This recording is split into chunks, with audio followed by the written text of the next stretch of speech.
I don't allow myself to buy a doormat for my home anymore.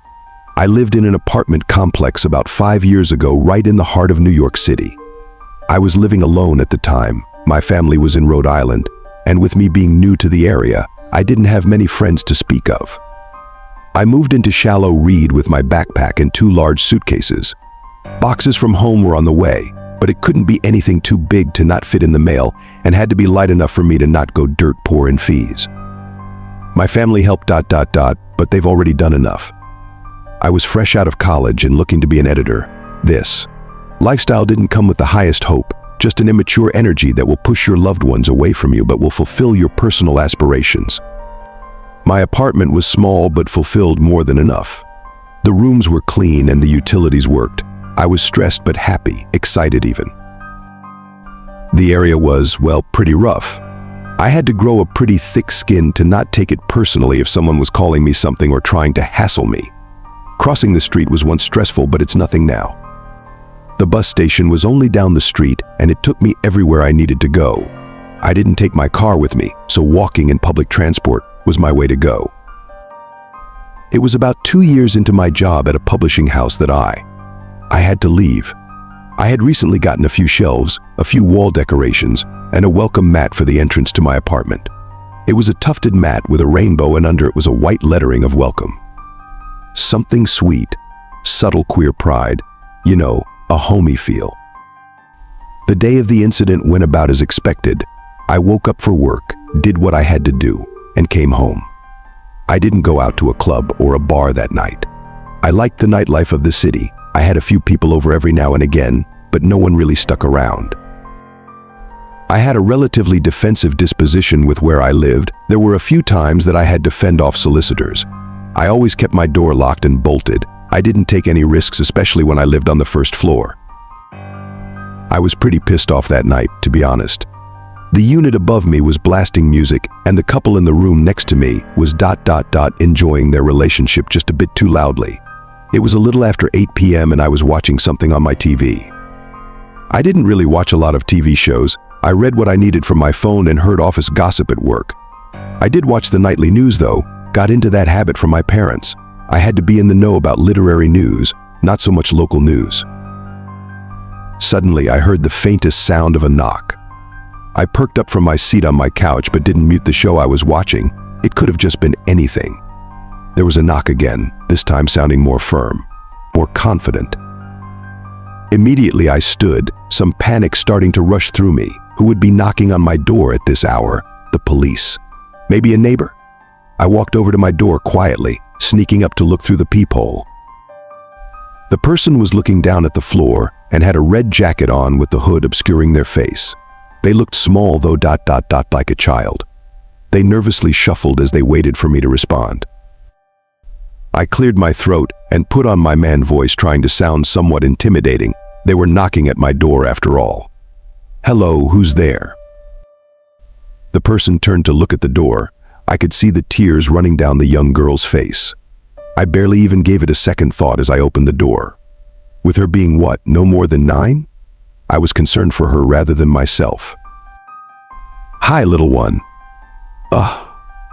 Are you looking for someone? Is someone out with you?" "I can't find my mom," she sniffled and wiped her eyes. She was wearing a simple red raincoat that was soaked from the rain outside. I peeked down each end of the hall and saw no one else there. I knelt to be closer to her height. I'm not a big guy, but I towered over her. "When did you last see her?" "She was here, but then she was gone." She continued to talk, but her words came out as a blubbering mess. "It's all right, listen, we will find her.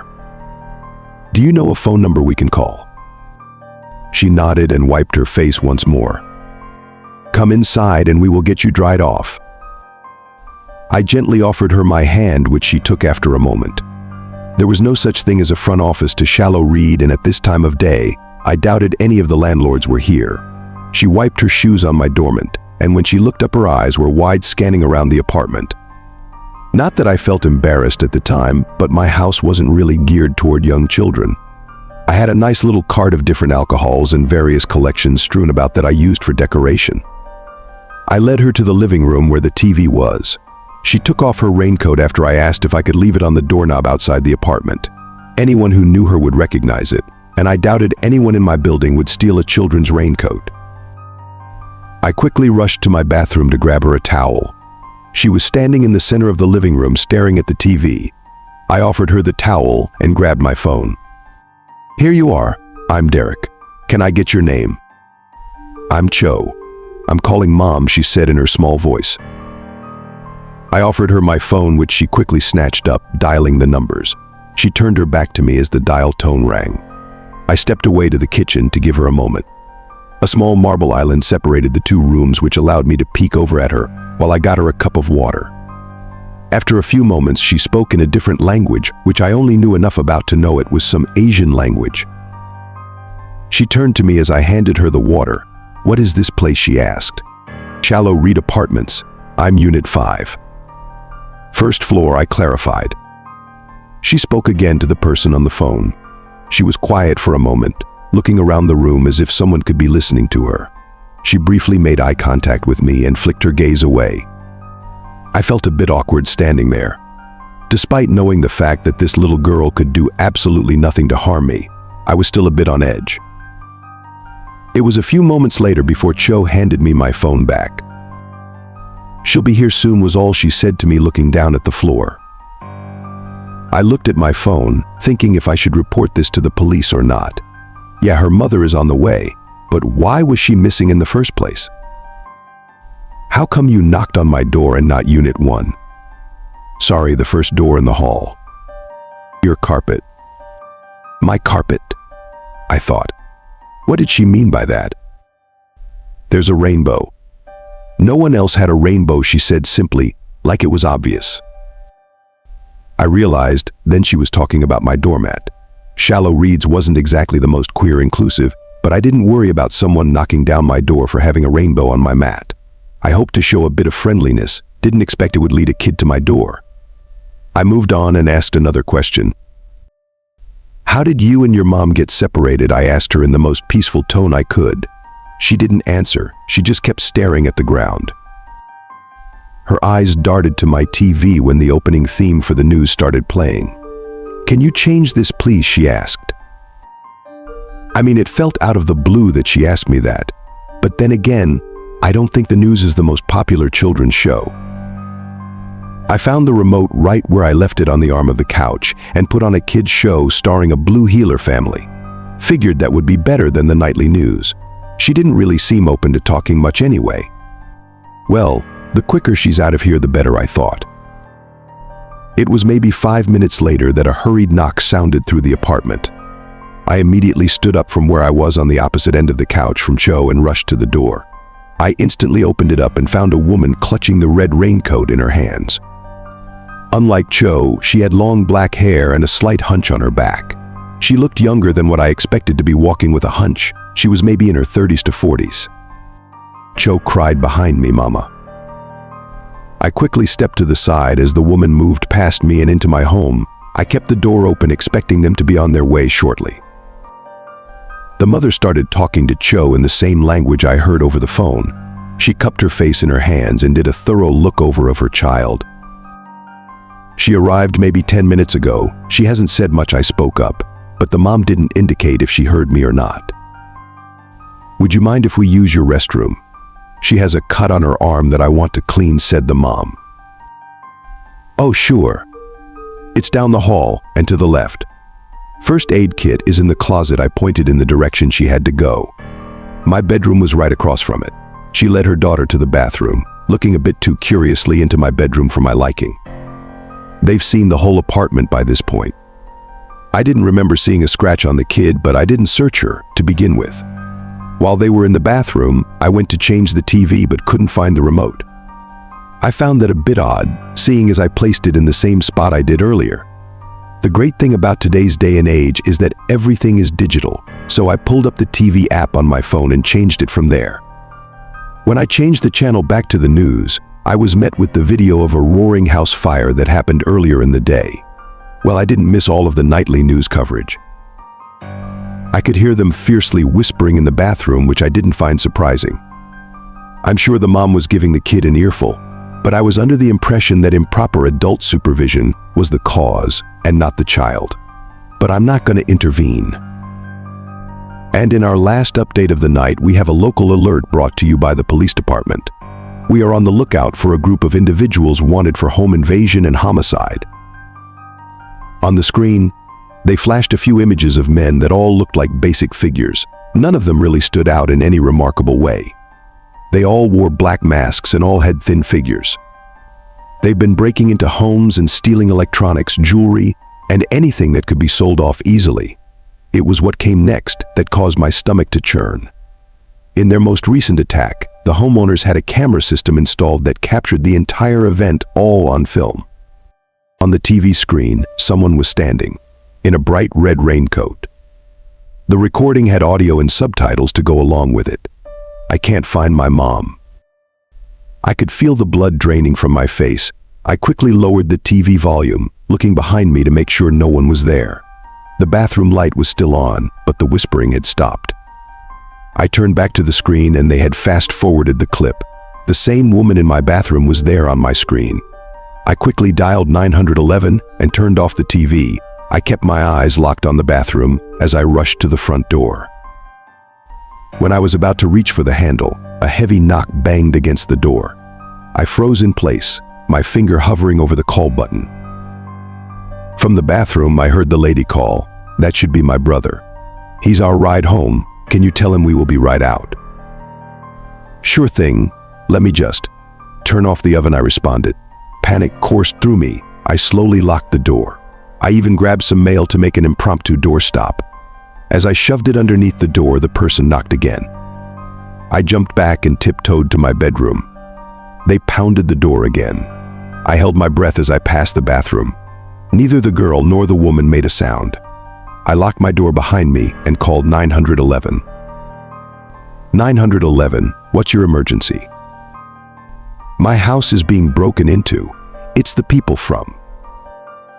I was interrupted by a sudden slamming. They were breaking down the front door. They made it into my home, I whispered. I stepped away from my door. "Sir, what is your location?" There were shouts from the men who busted the door down. They were smashing my stuff and God knows what else. I knew my door wouldn't hold long enough for the police to get here. I had to do something now. Without a second thought, I ran to the one window in my room. I heard the woman cry. My doorknob twisted as she did. She was crying for help. She yelled that they would kill her if I didn't help. They would kill her child. I opened the window and pushed the screen out of the frame. The walls shook as someone started to pound my bedroom door.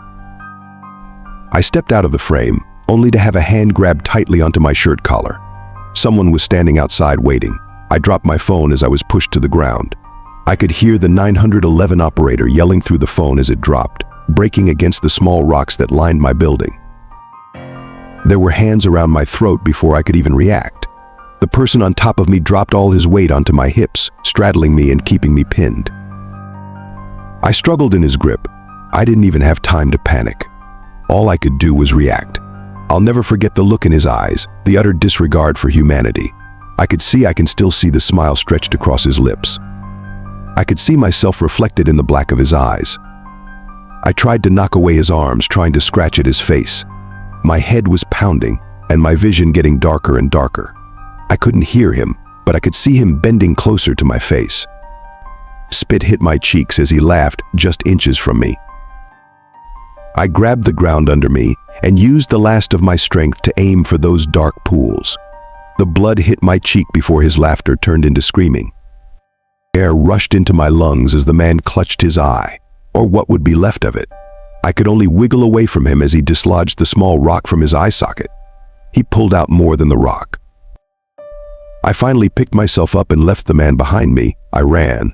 I ran as fast as I possibly could and didn't look back. I ran across the street and started yelling at the top of my lungs for help. There were a few businesses, one of which was a pizza joint that still had its lights on.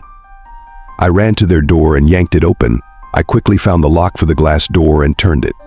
The employees immediately started yelling at me, getting ready to defend themselves, I'm sure. I turned to face them and they stopped trying to shoo me away after they saw the dark red handprints around my neck. Everything was a blur of movement from that point on. The pizza place ended up calling the cops, which is where I was able to give them more information. The cop cars took a few minutes to arrive, long enough for me to know that if I didn't go out my window. By the time they arrived, there wasn't anyone left in my apartment. Even with the officers by my side, I was worried about going in. They had a team come in to try and get samples of anything you could think of. They swabbed the man's blood that got on me and took photos of everything. My apartment was an utter disaster. Whatever they couldn't take, they smashed. The police took me down to the station in order for me to write up a formal report. I told them about Cho and the woman who came to my door. Hours later, they gave me an update. They found a man fitting the description I gave them. He was missing his eye and was dumped in a garbage bin 20 minutes from where I lived. Even after I spent a week in a hotel and another week at a coworker's place, there was no sign of the people who attacked me. The cops weren't any help either. Without anything to go off of, all they could do was wait. I asked the cops why they came after me, and they responded by asking me if I owned any firearms, which they would have known the answer to already, but I told them I didn't. They told me how the other homes they had been suspected of breaking into all had something in common. The first family they attacked worked closely with a local church. Another home was just an apartment of college students. And the last home, the one that got footage of the woman from their security cameras, was a family who didn't have their citizenship in the States yet. It didn't take much to connect the dots that none of these people would have owned any guns or would have turned away a young child. We were all targeted as an easy mark. The police said they couldn't know how much the group knew about us until they were able to catch the culprits, but they knew enough about me. I've since moved and taken some self-defense courses, and even bought myself a handgun that I touch once a year to bring to the range. I jump every time I hear a knock at the door, but I'll be ready for when they come to visit me again. At least that's how I felt before I came home today, and on my doorknob there was a red raincoat.